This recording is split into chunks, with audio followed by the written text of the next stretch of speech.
एक बार वह गरीब पिता अपनी बेटी को उसके स्कूल से लेकर आया और उसे एक महंगे होटल में लेकर गया।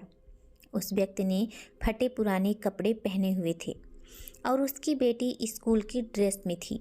और जब वो दोनों होटल के अंदर पहुंचे तो वेटर ने पूछा, सर, आप क्या खाना पसंद करेंगे?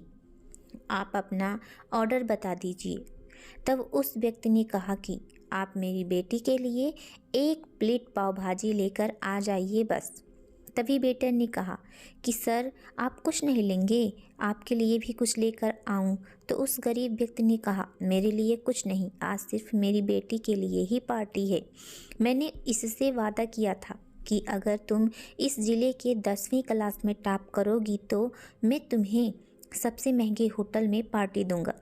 इसलिए आज सिर्फ मेरी बेटी के लिए पाव भाजी ले आइए।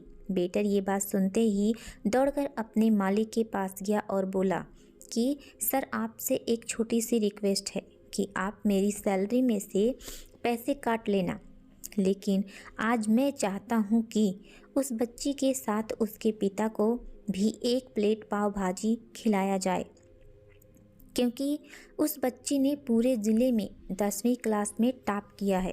वह गरीब पिता है, ज़्यादा पैसे नहीं होंगे उसके पास, इसलिए भाजी मेरी बेटी सुन को शाबाशी दी कि तुम्हारी सोच पर मुझे गर्व है। लेकिन जब उस गरीब की बेटी ने पूरे ज़िले में टॉप किया है तो मेरा भी कुछ तो फ़र्ज़ बनता है। फिर उस होटल के मालिक ने मुस्कुराते हुए कहा कि उसकी बेटी के साथ साथ उसके पिता के लिए भी पाव भाजी लेकर जाओ और 4-5 पाव भाजी उन्हें पैक करके दे दो और उनके लिए 2-3 किलो मिठाई भी लेकर जाओ और उनसे कहना कि ये होटल के तरफ से है। उनसे कोई भी पैसे मत लेना, क्योंकि ऐसा खुशी का मौका बार बार नहीं आता।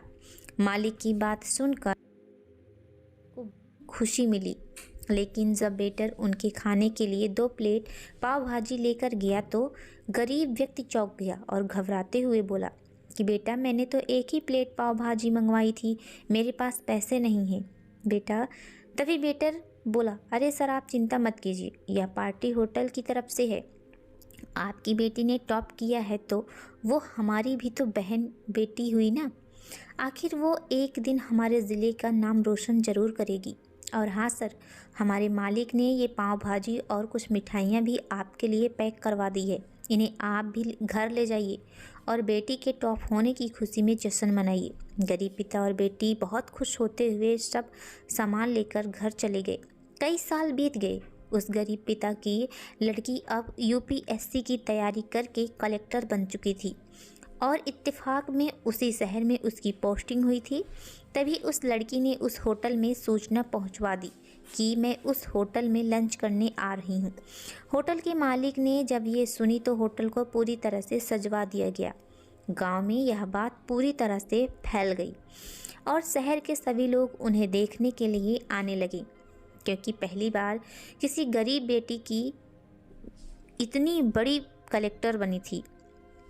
तभी कलेक्टर अपने पिता के साथ उस होटल में पहुंची। कलेक्टर ने होटल के मालिक से कहा कि शायद आपने मुझे नहीं पहचाना, हम वही पिता पुत्री हैं जो हमारे 10वीं क्लास के टॉप करने पर आपने हमें इसी होटल में पार्टी दी थी। हम वही पिता पुत्री हैं, आज फिर से आए हैं और आज आप सबको पार्टी हम देंगे, आपके पूरे स्टाफ को भी और गांव के कुछ गरीब लोगों को भी, क्योंकि आपने गरीबी का सम्मान किया है।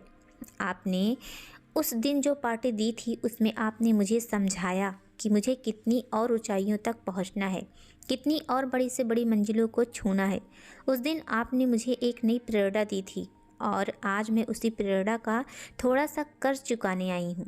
वो कलेक्टर बेटी बोलती जा रही थी और उसके पिता की आंखों से आंसू बहते जा रहे थे।